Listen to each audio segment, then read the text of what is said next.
بسم اللہ الرحمن الرحیم الحمد للہ نحمده ونستعینه ونستغفره ونؤمن به ونتوکل علیہ ونعوذ باللہ من شرور انفسنا ومن سیئات اعمالنا من يهده الله فلا مضل له ومن يضلله فلن تجد له وليا مرشدا أما بعد فقال الله تبارك وتعالى أعوذ بالله من الشيطان الرجيم بسم الله الرحمن الرحيم وَإِذَا أُنزِلَتْ سُورَةٌ أَنْ آمِنُوا بِاللَّهِ وَجَاهِدُوا مَعَ رَسُولِهِ اسْتَأْذَنَكَ أُولُو الطَّوْلِ مِنْهُمْ وَقَالُوا ذَرْنَا نَكُن مَّعَ الْقَاعِدِينَ رَضُوا بِأَن يَكُونُوا مَعَ الْخَوَالِفِ وَطُبِعَ عَلَى قُلُوبِهِمْ فَهُمْ لَا يَفْقَهُونَ لكن الرسول والذين آمنوا معه جاهدوا بأموالهم وأنفسهم وأولئك لهم الخيرات وأولئك هم المفلحون أعد الله لهم جنات تجري من تحتها الأنهار خالدين فيها ذلك الفوز العظيم وعن عمران بن حسين رضي الله تعالى عنه قال رسول الله صلى الله عليه وسلم خير أمتي قرني ثم الذين يلونهم ثم الذين يلونهم ثم إن بعدهم قوما يشهدون ولا يستشهدون ويخونون ولا يؤتمنون ويظهر فيهم السمن وفي رواية ويحلفون ولا يستحلفون أو كما قال رسول الله صلى الله عليه وسلم۔ ایک معمولی اور ایک ادنا مسلمان ہونے کی حیثیت سے ہم سب اس بات کو جانتے ہیں کہ اللہ رب العزت نے جب سے کائنات کو پیدا فرمایا ہے اس وقت سے لے کر آج تک اور آج سے لے کر قیامت کے دن تک اس زمین پر بہت سے زمانے اور بہت سے دور آتے رہے اور آتے رہیں گے۔ حضرت آدم علیہ السلام کا ایسا زمانہ تھا کہ پوری زمین میں اللہ کی نافرمانی کرنے والا کوئی نہیں تھا۔ سب سے پہلا گناہ قابیل نے اپنے بھائی حابیل کو قتل کیا۔ اس گناہ سے پہلے اس زمین پر نہ کسی نے کفر کیا، نہ کسی نے شرک کیا، نہ نفاق والا گناہ، نہ کوئی اور گناہ اس زمین پر تھا۔ یہ زمین گناہوں سے پاک تھی۔ یہ ایک دور تھا جو اس زمین پر آیا۔ ایک دور اس زمین پر قوم عاد، قوم سمود کا گزرا، جو بہت زیادہ طاقت اور قوت والے لوگ تھے۔ مال کی بہت زیادہ فراوانی اور بہتات تھی۔ ایک ایک بندہ اتنا طاقتور تھا کہ بہت بڑے بڑے درخت کو 2 انگلیوں سے اکھیڑ دیا کرتا تھا۔ یہ دور بھی اس زمین پر آیا۔ قوم سبا ایک قوم گزری ہے۔ اس قوم کا دور ایسا دور تھا کہ اللہ کی طرف سے اتنی وسعت اور اتنی فراوانی اور فراخی تھی کہ انہوں نے اللہ سے دعا مانگی، ربنا باعد بین اسفارنا، اے اللہ ہم ایک جگہ سے دوسری جگہ سفر کرتے ہیں لیکن سارے راستے اتنے سرسبز و شاداب ہیں، ایسے پھل ہیں راستوں کے اندر کہ ہمیں ذرا سی بھی تھکاوٹ محسوس نہیں ہوتی، اے اللہ ہمارے سفروں کے اندر مشقت کو پیدا کر دے۔ ایک دور زمین کے اوپر ایسا گزرا کہ اتنی وسعت اور اتنی فراخی اور اتنی بہتات تھی ہر چیز کی کہ دعا مانگنے لگے کہ اللہ اتنی بھی نہیں ہمیں چاہیے۔ بنی اسرائیل کا ایک دور ایسا آیا زمین پر، وادی تیہ کے اندر 6 لاکھ بنی اسرائیل 40 سال تک پکا پکایا کھانا آسمانوں سے ان کے لیے اترتا رہا۔ کسی کو فکر نہیں تھی دکان کھولنے کی، کسی کو فکر نہیں تھی فیکٹری کھولنے کی، کسی کو فکر نہیں تھی ہل چلانے کی، کسی کو فکر نہیں تھی کاروبار کے کرنے کی، کسی کو یہ فکر نہیں تھی کہ میرا ملازم چلا جائے گا۔ ایسی وسعت اور فراخی کے ساتھ 40 سال تک پکا پکایا کھانا اللہ نے اتارا۔ بعض دفعہ بہت اچھا کھانا انسان کی بیماری کا سبب بن جاتا ہے، لیکن یہ جو من و سلوہ آسمان سے اترتا تھا یہ ایسا کھانا ہوتا کہ اس سے کسی کو بیماری نہیں ہوتی تھی، صحت ہی صحت ملتی تھی۔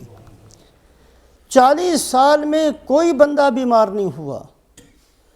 ان 40 سالوں میں جو بچہ پیدا ہوتا تھا وہ کپڑے پہنے ہوئے پیدا ہوتا تھا، اور جتنا جتنا اس کا جسم بڑھتا تھا اس کے کپڑے بڑھتے چلے جاتے تھے، اور کپڑے میلے بھی نہیں ہوتے تھے، ان کے بال بھی نہیں بڑھتے تھے کہ کٹوانے کی ضرورت پڑے۔ ان کو سائے کی ضرورت ہوتی، اللہ بادلوں کو اتار دیتے اور بادل سارا دن ان کے اوپر سایہ کیے رہتے، شام کو چلے جاتے۔ رات کو اندھیرا ہوتا، آسمان سے روشنی کا ایک ستون اترا کرتا، اس کی روشنی کے اندر وہ رہا کرتے، دن ہوتا وہ روشنی ختم ہو جایا کرتی۔ تو ایسا ایک زمانہ اس زمین پر گزر چکا۔ حضرت عیسیٰ علیہ السلام کا جب نزول ہوگا، رسول پاک علیہ السلام نے ارشاد فرمایا یہ زمانہ ایسا زمانہ ہوگا کہ پوری روئے زمین پر کوئی غیر مسلم نہیں ہوگا۔ سانپ سے بچے کھیلیں گے اور سانپ ان کو کچھ نہیں کہیں گے۔ شیر اور بکری ایک ہی جگہ پر رہیں گے اور ایک ہی گھاٹ سے پانی پئیں گے، بکری کو شیر کچھ نہیں کہے گا۔ اور حدیث پاک کے الفاظ وَلَا تَذْهَبَنَّ الشَّحْنَاءُ وَالتَّبَاغُضُ وَالتَّحَاسُدُ، آپس کی لڑائی جھگڑے بالکل ختم ہو جائیں گے، کسی کے دل میں کسی کے لیے نفرت نہیں ہوگی، کسی کے دل میں کسی کے لیے حسد نہیں ہوگا۔ وَلَا يُدْعَوُنَّ إِلَى الْمَالِ فَلَا يَقْبَلُهُ أَحَدٌ، اللہ کے نبی صلی اللہ علیہ وسلم فرماتے ہیں مالوں کے ڈھیر لگے ہوئے ہوں گے اور لوگوں سے کہا جائے گا کہ بھائی جس کو جتنا چاہیے آ کر لے جاؤ، ایک بندہ بھی لینے کے لیے نہیں آئے گا۔ مال قبول کرنے کے لیے ایک بندہ بھی تیار نہیں ہوگا، ایک بھی یہ نہیں کہے گا کہ چلو تھوڑا سا میں بھی لے آتا ہوں۔ اور آخرت اور اعمال کی اتنی محبت دلوں کے اندر پیدا ہو جائے گی۔ آپ صلی اللہ علیہ وسلم فرماتے ہیں حتیٰ یکون السجدۃ الواحدۃ خیرا من الدنیا وما فیہا، ہر بندے کے نزدیک اللہ کے سامنے جھک کر ایک سجدہ کر لینا اس کے نزدیک دنیا اور ما فیہا سے بہتر وہ سمجھے گا۔ اس کو کہا جائے کہ ساری دنیا چاہیے یا ایک سجدے کا موقع دے دیا جائے، وہ کہے گا جی میں ایک سجدہ اللہ کے سامنے کرنا چاہتا ہوں۔ اعمال کی اتنی محبت ہر بندے کے دل میں پیدا ہوگی۔ تو اس زمین پر بہت سے زمانے، بہت سے حالات، بہت سے ادوار آتے رہے اور آتے رہیں گے، لیکن رسول پاک علیہ السلام نے ان تمام زمانوں میں سے صرف 3 زمانوں کو سب سے بہتر زمانہ قرار دیا، صرف 3 زمانوں کو۔ آدم علیہ السلام کا زمانہ پوری زمین پر کوئی نافرمانی نہیں، وسعت کا زمانہ، فراخی کا زمانہ، طاقت کا زمانہ، عقل مندی کا زمانہ، سیاست کا زمانہ، اعمال کا زمانہ، سارے زمانے قیامت تک آتے رہیں گے۔ لیکن اللہ کے نبی صلی اللہ علیہ وسلم فرماتے ہیں جو بہتری، جو خیر 3 زمانوں کے اندر ہے، نہ پہلے تھی نہ بعد میں ویسی ہوگی۔ اور یہ 3 زمانے کون سے؟ خیر امتی قرنی ثم الذین یلونہم ثم الذین یلونہم، ایک میرا زمانہ، آپ فرماتے ہیں ایک میرا زمانہ۔ اور آپ کا جو زمانہ ہے اس میں آپ کا اور صحابہ کا سارا زمانہ مراد لیا جاتا ہے۔ محدثین فرماتے ہیں یہ پورا زمانہ 120 سال بنتا ہے۔ اس کے بعد تابعین کا زمانہ یہ 50 سال، پھر تبع تابعین کا زمانہ یہ 50 سال، کل زمانہ 220 سال بنتے ہیں۔ یہ جو تینوں قرن آپ صلی اللہ علیہ وسلم نے ارشاد فرمائے کہ یہ جو 3 زمانے ہیں یہ تمام زمانوں میں سب سے اعلیٰ اور سب سے بہتر اور سب سے افضل ہیں۔ آج کی مختصر سی مجلس کے اندر ہم نے صرف ان چیزوں کو سامنے رکھنا ہے کہ آخر اللہ کے نبی صلی اللہ علیہ وسلم نے ان 3 زمانوں کو سب سے بہتر زمانہ کیوں قرار دیا ہے۔ قرآن پاک کے اندر اگر اس کیوں کا جواب تلاش کیا جائے، حدیث پاک کے اندر اس کیوں کا جواب تلاش کیا جائے کہ آخر کیا وجہ ہے۔ زمانے تو ایسے گزر چکے اور آگے بھی آئیں گے کہ پوری روئے زمین پر نافرمانی نہیں ہے، لیکن اللہ کے نبی صلی اللہ علیہ وسلم صرف ان 3 زمانوں کو سارے زمانوں سے بہتر اور سارے زمانوں سے اعلیٰ اور سارے زمانوں سے افضل کیوں قرار دیتے ہیں؟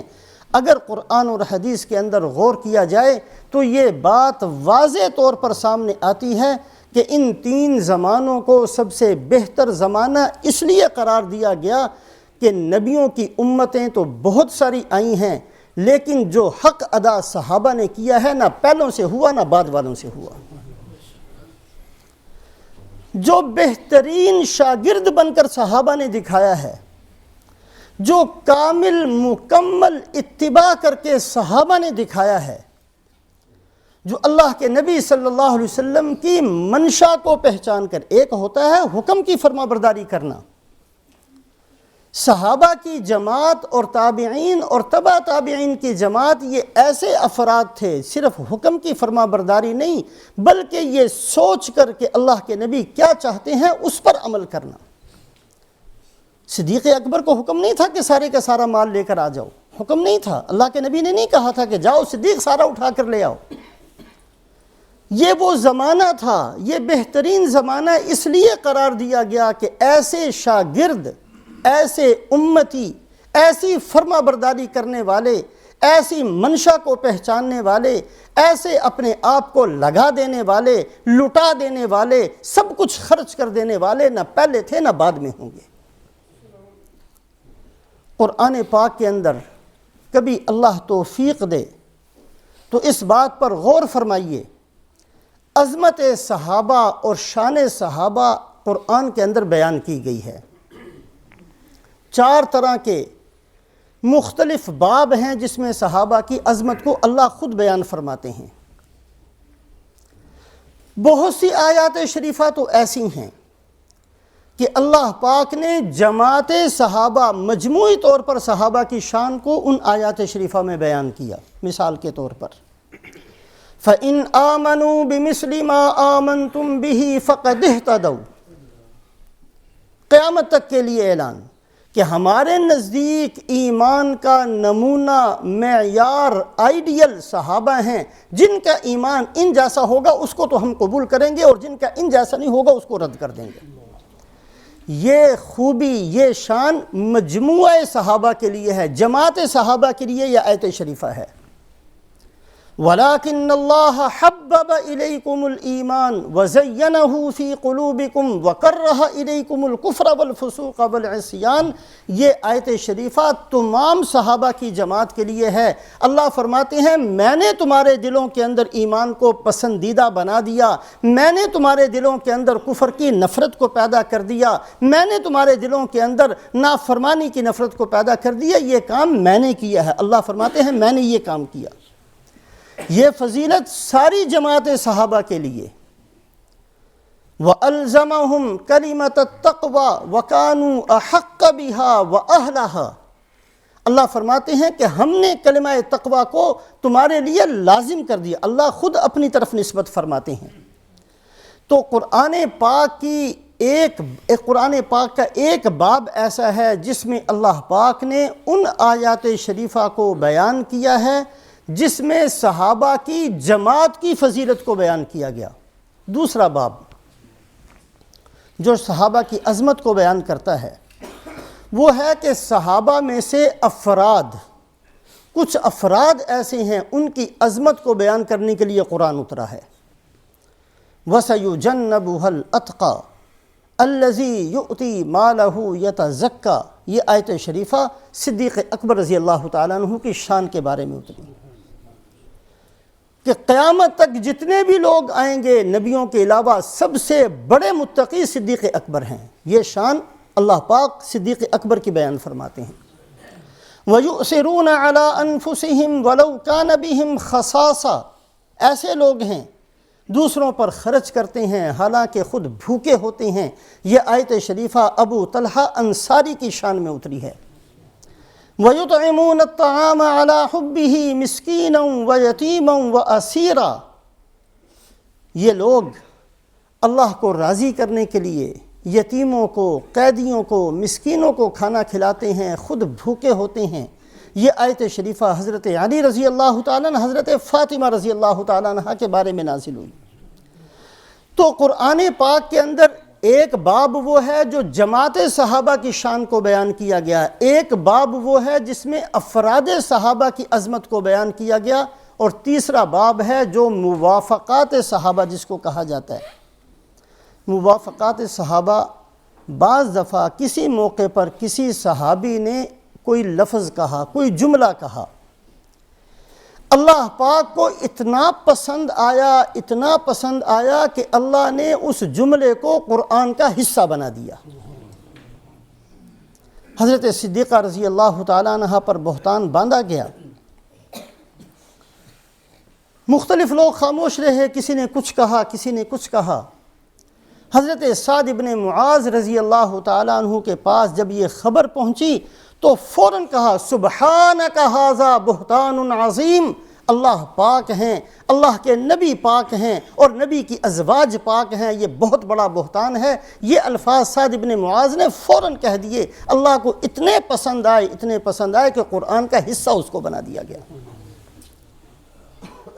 حضرت عمر رضی اللہ تعالیٰ تشریف لے گئے، یہود کی ایک جماعت بیٹھی ہوئی تھی، آپس میں تذکرہ کر رہے تھے کہ جبرائیل ہمارے بڑے دشمن ہیں، یہ جتنی برائیاں یہود کی قرآن میں اتری ہیں جبرائیل تو لے کر آئے ہیں۔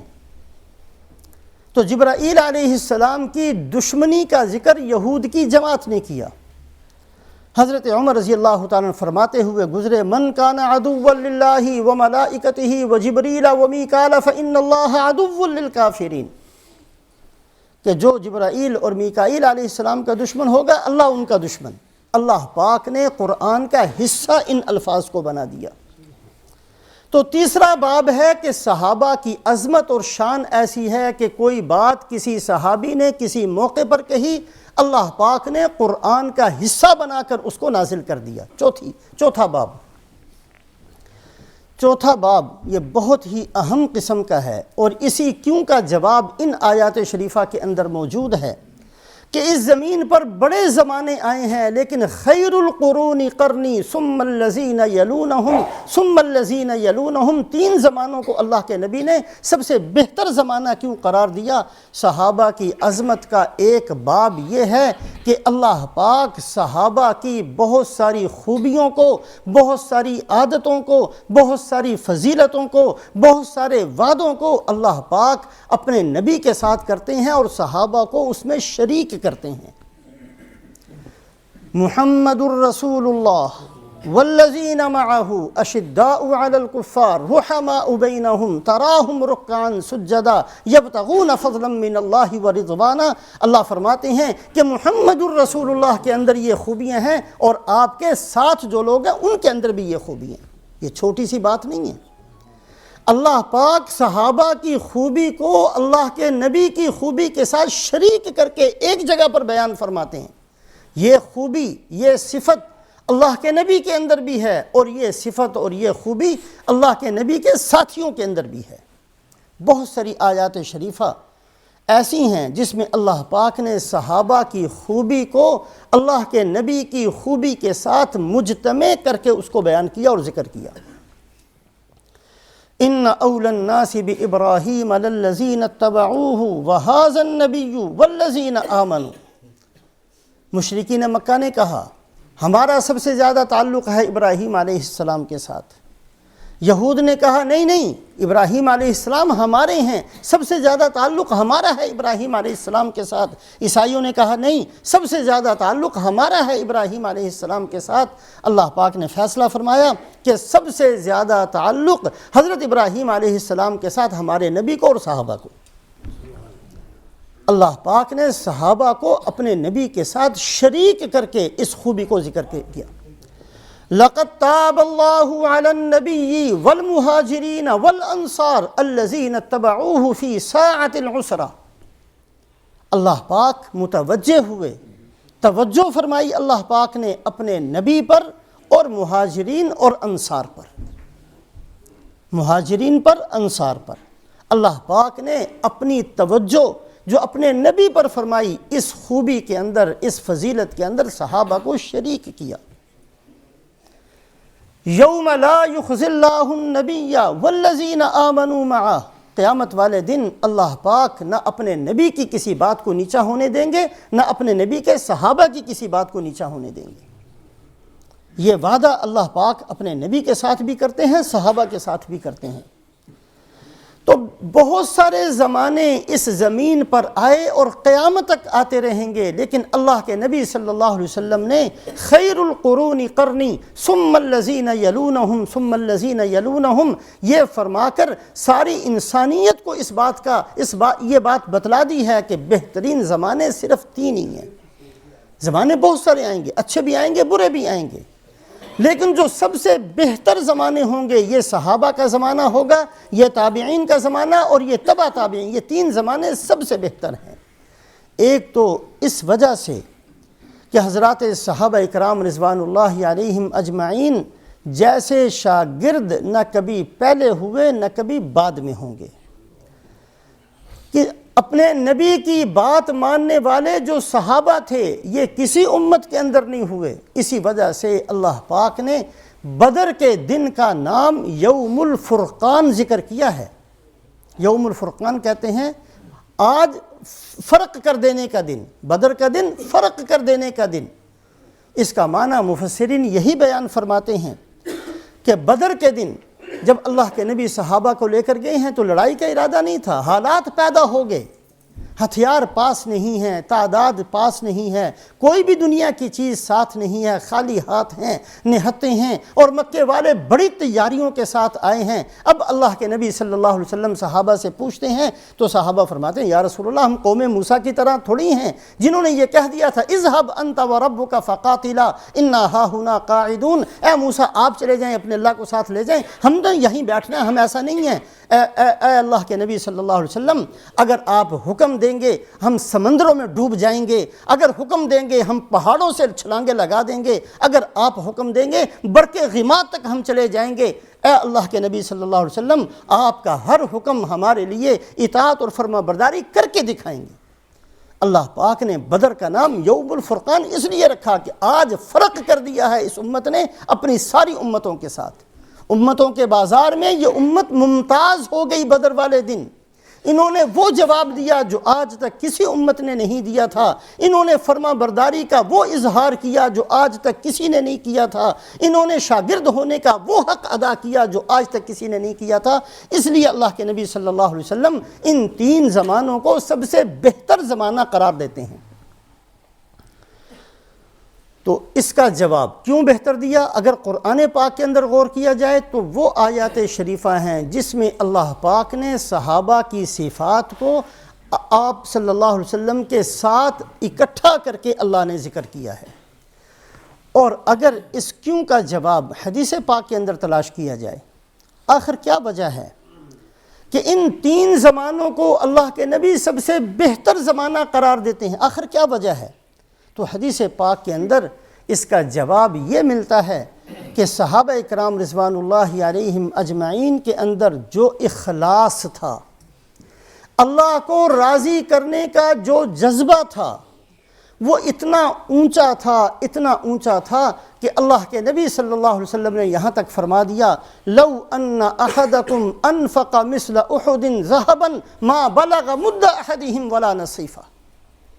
اے میری امت، تم بعد میں آنے والے اگر تم میں سے ایک آدمی کھڑے ہو کر احد پہاڑ کے برابر سونا بھی اللہ کے راستے میں دے دے گا تو میرے صحابہ جس نے آدھا سیر گندم یا جو اللہ کے راستے میں دیے ہیں اس کی برابری نہیں کر سکو گے۔ جو اخلاص میرے صحابہ کے اندر ہے بعد میں کبھی بھی وہ اخلاص کا درجہ نہیں ہوگا۔ جس کی وجہ سے اللہ کے نبی نے ان 3 زمانوں کو سب سے بہتر زمانہ قرار دیا ہے اخلاص کی وجہ سے۔ ایک حدیث پاک کے اندر فرمایا لَمُقَامُ أَحَدِهِمْ سَاعَةً خَيْرٌ مِّنْ عَمَلِ أَحَدِكُمْ عُمُرًا، ان میں سے ایک آدمی کا ایک لمحے کے لیے اللہ کے سامنے کھڑے ہو جانا نماز کے اندر یا جہاد کے اندر یا اللہ کی فرما برداری کے اندر، تم میں سے بعد میں آنے والے ساری زندگی بھی عمل کریں گے تو وہ ایک گھڑی کے عمل کے برابر نہیں ہو سکے گا۔ اس لیے کہ اللہ کے ہاں تو وہی عمل زیادہ قبول ہوتا ہے جو اخلاص کے ساتھ کیا جائے، اللہ کو راضی کرنے کے لیے کیا جائے، جس میں کسی قسم کی آمیزش نہ ہو، کسی چیز کو اس میں ملایا نہ ہوا ہو۔ صلحاء فرماتے ہیں اخلاص کہتے ہیں کہ عمل کرتے ہوئے اس عمل کو ریاکاری سے بھی بچایا جائے، اس عمل کو نفسانیت سے بھی بچایا جائے، 2 چیزوں سے بچایا جائے۔ اس چیز سے بھی بچایا جائے کہ کسی کو میں نے راضی کرنا ہے، اور اس چیز سے بھی اس عمل کو محفوظ رکھا جائے کہ اس میں نفسانیت نہ ہو، صرف اپنے آپ کو خوش کرنے کے لیے اور صرف اپنی نفسانیت کے لیے ایسے ہی کسی چیز کو گھڑ گھڑا کر اس کو دین نہ بنایا جائے، نفسانیت سے بھی پاک ہو اور دوسرے ریاکاری سے بھی پاک ہو، وہ عمل ہوتا ہے خالص عمل۔ اور اس کی مثال دیتے ہیں قرآن پاک کے اندر اللہ فرماتے ہیں اِنَّ لَكُمْ فِي الْأَنْعَامِ لَعِبْرَةً نُسْقِيكُم مِّمَّا فِي بُطُونِهِ مِن بَيْنِ فَرْثٍ وَدَمٍ لَبَنًا خَالِصًا۔ اللہ فرماتے ہیں کہ ہم جانوروں کے اندر تمہیں مثال دیتے ہیں کہ جانور میں سے دودھ اللہ نکالتے ہیں، اور فرمایا کہ یہ جو میں دودھ نکالتا ہوں یہ دودھ خون اور گوبر کے بیچ میں سے نکالتا ہوں، لیکن اتنا خالص ہوتا ہے کہ نہ اس میں رائی کے دانے کے برابر خون کی آمیزش، نہ اس میں رائی کے دانے کے برابر گوبر کی آمیزش، ذرہ برابر بھی۔ ہم میں سے کسی کے سامنے اگر دودھ کا ایک پیالہ ایسا پیش کیا جائے جس میں تھوڑا سا خون ملا ہوا ہو تو ہم اس کو رد کر دیں گے۔ اگر کسی کے سامنے دودھ کا ایسا پیالہ پیش کیا جائے جس میں تھوڑی سی گوبر کی بو آ رہی ہو، اس کو ہم رد کر دیں گے کہ یہ خالص نہیں ہے۔ خالص وہی ہے جو ان 2 چیزوں، جو ناپاک 2 چیزوں کے اندر سے اللہ نکالتے ہیں لیکن بالکل صاف ستھرا، پاک اور صاف اور خالص نکالتے ہیں۔ اسی طریقے سے بندہ عمل کرے نفسانیت سے بچ کر اور ریاکاری 2 گندی چیزوں میں سے درمیان میں سے اس عمل کو صرف اللہ کی رضا کے لیے کرے، تو یہ وہ عمل ہے جس کی وجہ سے صحابہ کا مقام بہت اونچا ہوا۔ قرآن پاک کے اندر مخلص لام کی زیر کے ساتھ مخلص اس آدمی کو کہا گیا جو عمل کرے تو اللہ کو راضی کرنے کے لیے کرے۔ قُلِ اللَّهَ أَعْبُدُ مُخْلِصًا لَهُ دِينِي، اے محمد صلی اللہ علیہ وسلم فرما دیجئے میں جو عبادت کرتا ہوں میں خالص اللہ کے لیے کرتا ہوں۔ فَأَقِيمُوا وُجُوهَكُمْ عِنْدَ كُلِّ مَسْجِدٍ وَادْعُوهُ مُخْلِصِينَ لَهُ الدِّينَ، لام کے نیچے زیر کہ اللہ کو پکارو، اللہ کی عبادت کرو اس حالت میں کہ تم صرف اللہ کو راضی کرنے والے ہو۔ اور قرآن پاک کے اندر ایک لفظ ہے مخلص لام کے زبر کے ساتھ، عباد اللہ المخلصین، لام کا زبر، مخلص بندے۔ مخلص اس کو کہتے ہیں جو اللہ کو راضی کرنے کے لیے عمل کرے، اور مخلص اس کو کہتے ہیں جس کو اللہ اپنا بنا لے۔ جب آدمی اخلاص کے ساتھ مخلص بن کر چلتا ہے اور چلتا رہتا ہے تو ایک مقام وہ آتا ہے کہ اللہ اس کو مخلص بنا لیتے ہیں۔ اللہ فرما دیتے ہیں کہ اب یہ بندہ سب کو چھوڑ چکا ہے، یہ صرف میرا ہے اور میں اس کو اپنا بناتا ہوں، اس کو کہتے ہیں مخلص۔ کسی بھی چیز کے اندر ایک کیفیت ہوتی ہے، ایک کمیت ہوتی ہے، ایک کوالٹی ہوتی ہے، ایک کوانٹٹی ہوتی ہے۔ اخلاص یہ ہے کہ کوانٹٹی کے اعتبار سے بھی صرف اللہ کو راضی کیا جائے اور کوالٹی کے اعتبار سے بھی صرف اللہ ہی کو راضی کیا جائے۔ کوانٹٹی کا مطلب کیا؟ یہ نہیں کہ صرف نماز کے اندر ہم یہ کہیں کہ میں اللہ کے لیے نماز پڑھ رہا ہوں۔ زندگی کے جتنے کام ہیں تمام کے تمام کام صرف اللہ کو راضی کرنے کے لیے ہوں، جتنے بھی کام ہیں۔ ایک اللہ والے کا قصہ مشہور ہے، سمندر کے کنارے رہا کرتے تھے۔ ایک آدمی آیا، دیکھا کہ وہاں کشتی نہیں ہے اور اس نے دوسری طرف جانا تھا، بڑا پریشان ہوا، ادھر ادھر لوگوں سے پوچھتا رہا کہ بھائی وہ کشتی کب آئے گی، میں نے تو فلانی جگہ پہنچنا ہے۔ تو لوگوں نے کہا کہ کشتی کشتی تو نہیں آئے گی، یہ جو بزرگ بیٹھے ہوئے ہیں نا ان کے پاس چلے جاؤ، یہ تمہیں بغیر کشتی کے پار کر دیں گے۔ ان کا ہیں بغیر کشتی کے کیسے؟ ان کا چلے جاؤ، اور وہ انکار کریں گے، ان کی انکار میں نہ آنا، پیچھے پڑ جانا، وہ تمہیں پار کر دیں گے۔ اب یہ بندہ ان بزرگوں کے پاس گیا اور جا کر پیچھے پڑ گیا کہ جی حضرت میں نے فلانی جگہ پر دوسرے کنارے پر جانا ہے، کسی طریقے سے مجھے وہاں پہنچا دو۔ اور یہ کہتے ہیں کہ تیری مت ماری ہوئی ہے، میں وہاں کیسے پہنچا دوں؟ میں اللہ کے بندے تیرے جیسا بندہ ہوں، میرے پاس کیا ہے کہ میں کوئی کشتی چلاتا ہوں جو تجھے وہاں پہنچا دوں؟ بار یہ انکار کرتے رہے، یہ پیچھے پڑا رہا، یہ انکار کرتے رہے، یہ پیچھے پڑا رہا۔ جب بہت دیر ہو گئی تو ان بزرگوں نے کہا کہ جاؤ اور جا کر سمندر کے کنارے کھڑے ہو جانا، اور کھڑے ہو کر اس سمندر کو خطاب کرنا، سمندر سے کہنا کہ مجھے اس آدمی نے بھیجا ہے جس آدمی نے زندگی میں نہ کھانا کھایا، نہ پانی پیا، نہ آرام کیا، نہ کوئی خواہش پوری کی، اس آدمی نے مجھے تیرے پاس بھیجا ہے اور مجھے حکم دے کر بھیجا ہے کہ مجھے راستہ دے دے۔ اب یہ بندہ جس نے جو اصرار کر رہا تھا، اس نے دیکھا کہ بزرگوں کے تو بچے بھی وہاں کتنے سارے ہیں اور کھانے پینے کے برتن بھی رکھے ہوئے ہیں اور بستر بھی وہاں پڑا ہوا، کہنے لگا جی یہ عجیب بزرگ ہیں، اتنا بڑا جھوٹ کہ میں نے نہ کھایا نہ پیا نہ سویا، یہ بستر کس کے لیے اور یہ برتن کس کے لیے اور یہ گھر کس کے لیے؟ ہکا بکا دیکھتا رہ گیا کہ بزرگوں کیا کہہ رہے ہو؟ وہ کہا بھائی تو نے پار ہونا ہے کہ نہیں؟ کہا جی پار تو ہونا ہے، لیکن میری سمجھ میں نہیں آ رہی ہے آپ کیا کہہ رہے ہیں، یہ ساری چیزیں تو آپ کے پاس ہیں، آپ کھانا بھی کھاتے ہوں گے، پانی بھی پیتے ہوں گے، آرام بھی کرتے ہوں گے، سارا کوئی بچے بھی آپ کے اتنے سارے، آپ کہتے ہیں میں نے کچھ بھی نہیں کیا زندگی میں۔ کہا تم یہ جا کر کہو سمندر تمہیں راستہ دے دے گا۔ جب وہ اصرار کرتا رہا، کہا کہ میں نے کھانا کھایا ہے لیکن کبھی بھی اپنی بھوک کے لیے نہیں، اللہ کا حکم سمجھ کر کھایا، پانی پیا ہے لیکن اللہ کا حکم سمجھ کر پیا ہے، ہمیشہ ہر کام میں نے کیا ہے لیکن کبھی بھی میری نیت اللہ کی رضا کے علاوہ کچھ نہیں تھی، اس لیے میں نے یہ کہا کہ نہ میں نے کھایا نہ میں نے پیا نہ میں نے آرام کیا، اب جاؤ اور جا کر سمندر سے کہو۔ وہ گیا اور جا کر کہا مجھے اس آدمی نے بھیجا جس نے نہ کھانا کھایا نہ پانی پیا نہ آرام کیا نہ کوئی خواہش پوری کی، اے سمندر ان کے کہنے سے مجھے راستہ دے، پانی ہٹا اور یہ بندہ وہاں سے پار ہو گیا۔ یہ ہے کوانٹٹی کے اعتبار سے اخلاص، ہر عمل کے اندر اخلاص۔ یہ جو آج ہم نے دین محدود کر دیا کہ جی بس میں تو اتنا مسلمان ہوں کہ نماز کے وقت مسجد میں چلا جاؤں گا، وہاں مولوی صاحب آپ کہو گے تو اخلاص سے نماز پڑھ لوں گا، بڑے خشوع خضوع سے پڑھ لوں گا، لیکن دکان کے اندر آپ دخل نہ دیں، بیاہ شادی میں نے اپنی مرضی سے کرنی ہے، اس میں آپ بیچ میں ٹانگ نہ اڑائیں، فلانا کام یہ تو میری اپنی مرضی سے ہونا ہے، اس میں آپ کچھ نہ کہیں۔ بھائی مسلمان تو وہ ہے جس کا سونا بھی اللہ کے لیے، جس کا اٹھنا بھی اللہ کے لیے، جس کی خوشی بھی اللہ کے لیے، جس کی اولاد بھی اللہ کے لیے، جس کے رشتہ دار بھی اللہ کے لیے، جس کا کھانا پینا ہر چیز اس کی اللہ کو خوش کرنے کے لیے۔ یہ ہے کوانٹٹی کے اعتبار سے اللہ کی رضا کو سامنے رکھنا، اور کوالٹی کے اعتبار سے اخلاص یہ ہے کہ آدمی صرف اللہ کو راضی کرنا چاہے اور اس درجے پر پہنچ جائے کہ جنت اور دوزخ بھی اس کی نگاہ سے ہٹ جائے۔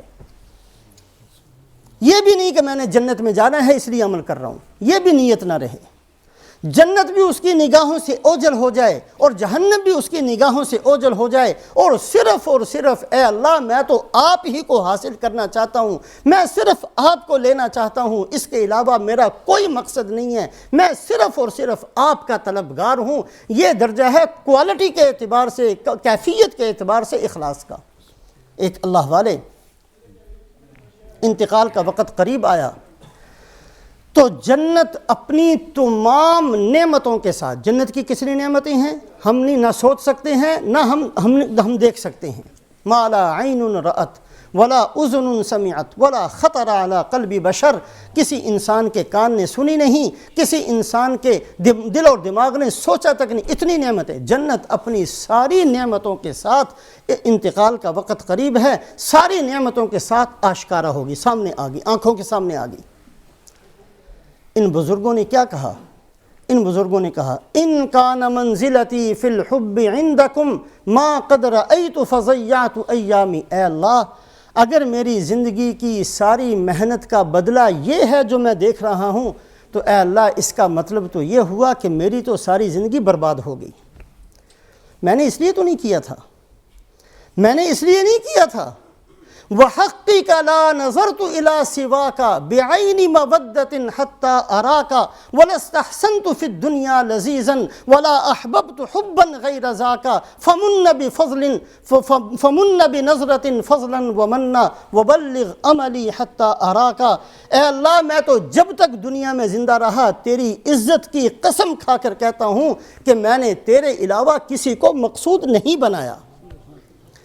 میں نے کبھی کسی کو اچھی نگاہ سے نہیں دیکھا، میں نے اپنے دل میں کبھی کسی کو جگہ نہیں دی، میں نے دماغ کے اندر کسی کو نہیں بسایا. میرا دل تیرے لیے خالی تھا، میری محنت صرف تجھے حاصل کرنے کے لیے تھی. اے اللہ میں تو صرف آپ ہی کو چاہتا تھا. فَمُنَّ بِنَظْرَةٍ فَضْلًا وَمَنَّا. اے اللہ آج میرے انتقال کا وقت ہے، احسان کر دیجئے، ایک خاص قسم کی رحمت کی نظر میری طرف فرمائیں. جو میں چاہتا ہوں مجھے تو وہی دیجئے. یہ جنت اور جنت کی نعمتیں میرا مقصود نہیں تھیں. اسی وقت وہ جنت مستور ہو گئی، اللہ نے خاص تجلی فرمائی اور اس کے اندر ان کی جان نکل گئی. کوانٹٹی کے اعتبار سے، کمیت کے اعتبار سے اخلاص یہ ہے کہ زندگی کے ہر عمل میں اخلاص ہو. کیفیت کے اعتبار سے اخلاص یہ ہے کہ ساری نیتیں ختم ہو جائیں اور ساری نیتیں دل سے ختم ہو کر صرف اللہ کی رضا مقصود ہو جائے. یہ کیفیت کے اعتبار ایسے بندے کو مخلص بندہ کہا جاتا ہے. اللہ پاک اس کو اپنا بنا لیتے ہیں. ایک جگہ جب شیطان کو اللہ پاک نے مردود کیا ہے تو شیطان نے اللہ کی عزت کی قسم کھائی. فَبِعِزَّتِكَ لَأُغْوِيَنَّهُمْ أَجْمَعِينَ إِلَّا عِبَادَكَ مِنْهُمُ الْمُخْلَصِينَ. اے اللہ تیری عزت کی قسم، میں ان بندوں کو ضرور گمراہ کروں گا، لیکن جن بندوں کو آپ اپنا بنا چکے ہو، جو مخلص بن چکے ہیں، اے اللہ اس پر میرا زور نہیں چل سکتا. شیطان کو بھی پتہ ہے کہ ان لوگوں پر زور نہیں چلے گا. جس کو اللہ اپنا بنا لے وہ شیطان اس پر کچھ بھی حربہ استعمال نہیں کر سکتا. وَمَا تُجْزَوْنَ إِلَّا مَا كُنْتُمْ تَعْمَلُونَ إِلَّا عِبَادَ اللَّهِ الْمُخْلَصِينَ أُولَٰئِكَ لَهُمْ رِزْقٌ مَّعْلُومٌ فَوَاكِهُ وَهُمْ مُكْرَمُونَ فِي جَنَّاتِ النَّعِيمِ عَلَىٰ سُرُرٍ مُّتَقَابِلِينَ يُطَافُ عَلَيْهِم بِكَأْسٍ مِّن مَّعِينٍ بَيْضَاءَ لَذَّةٍ لِّلشَّارِبِينَ لَا فِيهَا غَوْلٌ وَلَا هُمْ عَنْهَا يُنزَفُونَ وَعِندَهُمْ قَاصِرَاتُ الطَّرْفِ عِينٌ كَأَنَّهُنَّ بَيْضٌ مَّكْنُونٌ. یہ اتنی نعمتیں اللہ پاک ان بندوں کی ذکر فرماتے ہیں جو مخلص ہوں. فرمایا کہ باقیوں کو تو بدلہ ہم دیں گے، لیکن جو مخلص ہوں گے ان کو ہم اکرام اور عزت کے ساتھ اپنے پاس بلا کر پھر بدلہ دیں گے. آدمی کسی سائل اور فقیر کو بھی کھانا کھلاتا ہے، اس کا بھی پیٹ بھرتا ہے، لیکن کسی مہمان کو بلا کر اس کو کھانا کھلایا جائے تو اس میں اس کی عزت بڑھتی ہے. پیٹ اس کا بھی بھرتا ہے لیکن عزت میں بھی اضافہ ہوتا ہے. پھر ایک آدمی کسی اپنے باپ کو، کسی بزرگ کو، کسی پیر کو بلا کر کھانا کھلائے، پیٹ اس کا بھی بھرتا ہے لیکن عزت و احترام سامنے ہوتی ہے. اس کو بندہ یہ نہیں سمجھتا میں تجھے کھانا کھلا رہا ہوں، بلکہ اس کا احسان سمجھتا ہے کہ ابا جان آپ کا شکریہ آپ میرے گھر آئے، بزرگوں آپ کا بڑا شکریہ آپ میرے گھر آئے، آپ نے آ کر مجھے موقع دیا، میں آپ کے سامنے آپ اپنا کھانا پیش کر سکا. یہ ہے عزت کا اضافہ. اور ایک ہے کہ ماں اپنے بیٹے کو اپنے پاس بٹھا کر اپنے ہاتھ سے توڑ توڑ کے اس کے منہ میں رکھے. یہ محبت جو ہوتی ہے اللہ اس کا اکرام، اس کا اظہار فرمائیں گے. وَسَقَاهُمْ رَبُّهُمْ شَرَابًا طَهُورًا. اللہ اپنے ہاتھ سے پلائیں گے. یہ ہے مخلص بندے. میرے محترم بزرگوں اور دوستوں، جیسا کہ شروع میں عرض کیا زمانے بہت سارے آئے اور آتے رہیں گے. خیر القرون، اللہ کے نبی صلی اللہ علیہ وسلم نے صرف 3 زمانوں کو قرار دیا: صحابہ کا زمانہ، تابعین کا زمانہ اور تبع تابعین کا زمانہ. قرآن کے اندر وجہ تلاش کی جائے تو وہ صفات ہیں جس میں اللہ کے نبی صلی اللہ علیہ وسلم کے ساتھ شریک کر کے صحابہ کو اللہ نے ذکر کیا ہے. اور اگر حدیث پاک کے اندر اس کا جواب تلاش کیا جائے تو صحابہ کا اخلاص اور اخلاص کا وہ درجہ ہے جس کی وجہ سے اللہ پاک نے، اللہ کے نبی صلی اللہ علیہ وسلم نے ان زمانوں کو بہترین زمانہ قرار دیا. ضرورت ہے مجھے اور آپ کی کہ ہم اس کی مشق تو شروع کریں. کم سے کم ہم تھوڑا سا اپنے آپ کو اس راستے پر چلانے کی نیت تو کریں. آج تو ہماری ساری نیت یہ ہے فلانا راضی ہو جائے، فلانا ناراض ہو گیا تو کیا ہوگا، فلانا خوش ہو جائے، فلانا خوش ہو جائے، فلانا خوش ہو جائے. اسی میں جیتے ہیں، اسی میں جوانی گئی، اسی میں بڑھاپا گیا، اسی میں مر مرا کر ختم ہو گئے اور خوش کوئی بھی نہ ہوا. جن کو خوش کرنا، بیٹے کو خوش کرنا چاہتے تھے وہ ناراض رہا، بیوی کو خوش کرنا چاہتے تھے وہ ناراض رہی، رشتہ داروں کو خوش کرنا چاہتے تھے وہ ناراض رہے، لیڈر قوم کو خوش کرنا چاہتا تھا قوم ناراض رہی، قوم لیڈر کو خوش کرنا چاہتی تھی لیڈر ناراض، جس کو بھی خوش کرنا چاہتے تھے کوئی خوش بھی نہیں ہوا، اور ہم نے اپنی زندگی کا کباڑہ کر لیا، ستیہ ناش کر کے دنیا سے چلے گئے۔ کم سے کم ہم نیت تو کریں کہ ہم نے اپنے مالک کو راضی کرنا ہے۔ ہماری کوئی نیت نہیں ہے، ہمارا کوئی مقصد نہیں ہے، ہم جیتے ہیں تو اس لیے، ہم مریں گے تو اس لیے، ہم رات کو سوئیں گے تو اس لیے، ہم کھائیں گے تو اس لیے، ہم کاروبار کریں گے تو اس لیے، ہم اپنی اولاد کی شادی کریں گے تو اس لیے، ہمارے پاس غمی آئے گی تو اس کا اظہار اس طریقے سے کریں گے، اے اللہ میں تیرا بندہ ہوں، میرا مقصد صرف تجھے راضی کرنا ہے، اس کے علاوہ کچھ نہیں ہے۔ جب ہمارے اندر یہ بات آئے گی تو پھر ہم انشاءاللہ اس بات کو دیکھیں گے کہ زندگی کتنی مزیدار بنتی ہے، تکلیفوں کے اندر بھی کتنا مزہ آتا ہے، پریشانیوں کے اندر بھی کتنی اللہ پاک سے اللہ کا قرب نصیب ہوتا ہے۔ یہ جو آج ہم چیختے چلاتے رہے مر گئے یہ چیزیں، یہ بے صبری کی باتیں، یہ اسی صورت میں ہے کہ اللہ کے ساتھ ہمارا تعلق نہیں ہے۔ اللہ مجھے بھی اور آپ کو بھی عمل کی توفیق نصیب فرمائے۔